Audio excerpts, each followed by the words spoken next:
नमस्कार, मैं धर्मेंद्र कुमार प्रगति क्लासेस के YouTube चैनल में सभी का बहुत बहुत स्वागत है। बात करेंगे प्राथमिक शिक्षक पात्रता परीक्षा 2024 का टेस्ट सीरीज क्रमांक 2।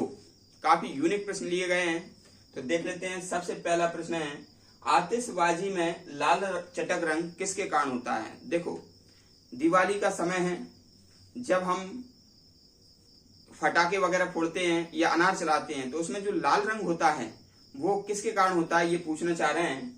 तो जो पहला क्वेश्चन है, इसमें जो लाल रंग होता है, लाल रंग वो स्ट्रांसियम के कारण होता है।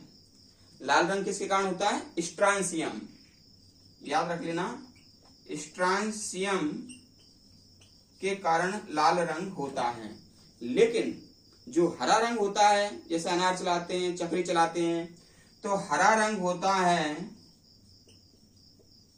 वेरियम के कारण, वेरियम, ठीक है। हरा रंग वेरियम के कारण होता है और लाल रंग स्ट्रांसियम के कारण। इसको याद करने की ट्रिक बता देता हूं। जैसे कि स्ट्रॉबेरी होता है, स्ट्रॉबेरी जो फल होता है वह लाल रंग का होता है, तो याद रख लेना स्ट्रॉबेरी से स्ट्रांसियम, तो लाल रंग का स्ट्रांसियम के कारण होता है। और हरा वे, जैसे अपन कहते हैं ना, मेरे को हरा वे, तो वे यानी कि वेरियम, तो हरा रंग होता है वेरियम के कारण, ठीक है। दूसरा देख लेते हैं। दूसरा प्रश्न है, भविष्य का ईंधन किसे कहते हैं। काफी बार ये प्रश्न आ चुका है कि भविष्य का ईंधन किसे कहते हैं। तो भविष्य का ईंधन हाइड्रोजन गैस को कहा जाता है, ठीक है।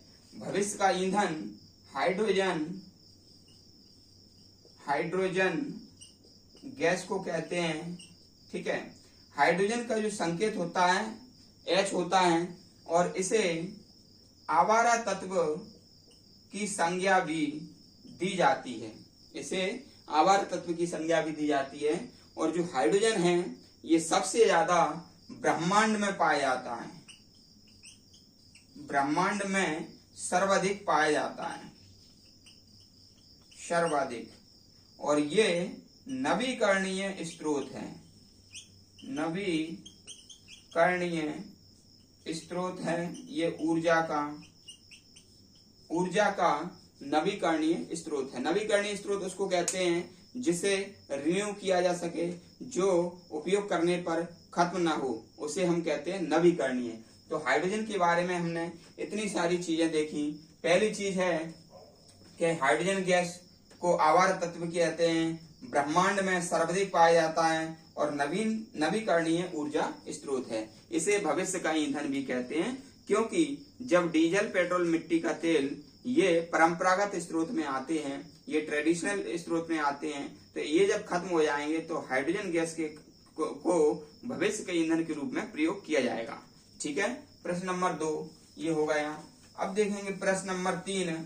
तो प्रश्न नंबर 3 में है, सर्वाधिक हल्की गैस कौन सी है। तो मैं आपको बता दूं, सर्वाधिक हल्की गैस है हाइड्रोजन गैस। हाइड्रोजन गैस सबसे हल्की गैस है और इसका परमाणु क्रमांक 1 होता है। और इसकी खोज की थी इसकी कैवेंडिश ने, खोज की थी इसकी कैवेंडिश ने, इसकी खोज कैवेंडिश ने की थी, ठीक है। अगला देख लेते हैं, सबसे हल्की धातु कौन सी है। तो मैं आपको बता दूं, सबसे हल्की धातु है लिथियम। सबसे हल्की धातु कौन सी है? लिथियम, जिसका परमाणु क्रमांक 3 होता है, ठीक है। ये सबसे हल्की धातु है। और यदि सबसे भारी पूछें तो सबसे भारी धातु ये होगा ऑस्मियम। सबसे भारी धातु कौन सी होगी? ऑस्मियम, ठीक है, याद कर लेना। फिर है, सबसे कठोर धातु कौन सी है। तो सबसे कठोर धातु होती है प्लेटिनम। प्लेटिनम सबसे कठोर धातु है। लेकिन ये पूछें कि रणनीतिक धातु कौन सी है, तो वह है टाइटेनियम। वह कौन सी है? टाइटेनियम। टाइटेनियम रणनीतिक धातु है और सबसे कठोर धातु है प्लेटिनम, ठीक है, पीटी। फिर है अपना सबसे अधिक प्रत्यास्थ धातु कौन सी है। प्रत्यास्थ यानी कि इलास्टिसिटी, यानी कि जो अपन जैसे उसको अवस्था परिवर्तन करने के लिए यदि बल लगाएंगे तो अवस्था तो परिवर्तन हो जाएगी, लेकिन फिर जैसे उसको छोड़ेंगे तो वापस अपनी पुनः स्थिति में आ जाएगी। उस स्थिति को कहते हैं प्रत्यास्थ। तो सबसे अधिक जो प्रत्यास्थ धातु है वह है स्टील, ठीक है। सबसे अधिक प्रत्यास्थ धातु है वह है स्टील, ठीक है। ये क्वेश्चन नंबर 6 हमारा कंप्लीट हुआ, ठीक है ना। अब देख लेते हैं प्रश्न नंबर 7 है, गुब्बारे एवं वायु यानों में कौन सी गैस भरी होती है। तो मैं आपको बता देता हूं कि जो हीलियम गैस होती है, ठीक है ना, हीलियम, ठीक है, और कभी कभी हाइड्रोजन भी भरते हैं, तो ये गुब्बारों में और वायुयानों में हीलियम गैस भरी जाती है, ठीक है। याद रख लेना, यह एक अक्रिय गैस है। ये कैसी गैस है? अक्रिय गैस है, अक्रिय गैस है। हीलियम एक अक्रिय गैस है, ये गुब्बारों में और वायुयानों में भरी जाती है। अगला है कृत्रिम वर्षा में किसका प्रयोग किया जाता है। तो मैं आपको बता देता हूं, जो कृत्रिम वर्षा होती है उसमें सिल्वर आयोडाइड का प्रयोग करते हैं, यानी कि AgI, ठीक है ना, सिल्वर आयोडाइड का प्रयोग करते हैं कृत्रिम वर्षा में, कृत्रिम वर्षा में, ठीक है ना। लेकिन यदि बात आ जाए AgNO3, तो इसका प्रयोग करते हैं मतदाता अंगुली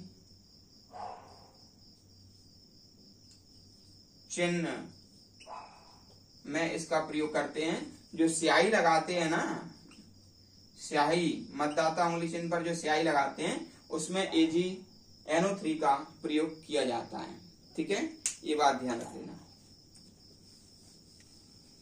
फिर है अपना जल में स्थायी कठोरता का कारण क्या है। देखो, जल में स्थायी कठोरता रहेगी, साबुन के साथ वह क्रिया नहीं कर पाएगा और कपड़ों में झाग नहीं आएगा, यानी कि मेल का कटाव नहीं हो पाएगा।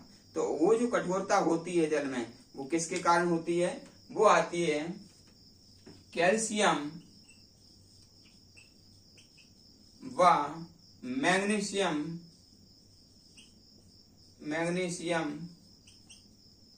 के बाइकार्बोनेट के घुले होने से, ठीक है। यदि जल में कैल्शियम और मैग्नीशियम के बाइकार्बोनेट घुले हों तो ऐसा जल कठोर जल होता है, ठीक है। ऐसा जल कैसा होता है?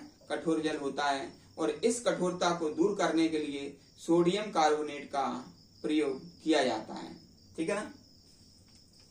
सोडियम कार्बोनेट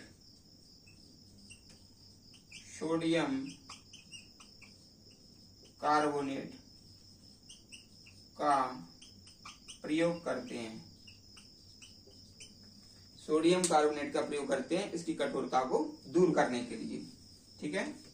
फिर अगला हमारा है बेवकूफों का सोना किसे कहते हैं, ठीक है। तो पाइराइट को बेवकूफों का सोना कहा जाता है, ठीक है। तो ये हमारी टेस्ट सीरीज क्रमांक 2 थी, जिसमें हमने केमिस्ट्री से प्रश्न लिए हैं। और ये जो प्रश्न है काफी महत्वपूर्ण है, चाहे आपका प्राथमिक परीक्षा हो, प्राथमिक शिक्षक पात्रता परीक्षा हो, या फिर राज्य सेवा सिविल परीक्षा हो, या फिर मध्य प्रदेश SI या कांस्टेबल परीक्षा हो, सभी के लिए ये जो टेस्ट सीरीज है यूनिक है। तो इसलिए इसका अच्छे से अध्ययन करें, वीडियो को अधिक से अधिक शेयर करें, जो व्यक्ति नए हैं वो चैनल को सब्सक्राइब करें। यदि आपका कोई प्रश्न है तो कमेंट बॉक्स में आप कर सकते हैं। सभी का बहुत बहुत धन्यवाद।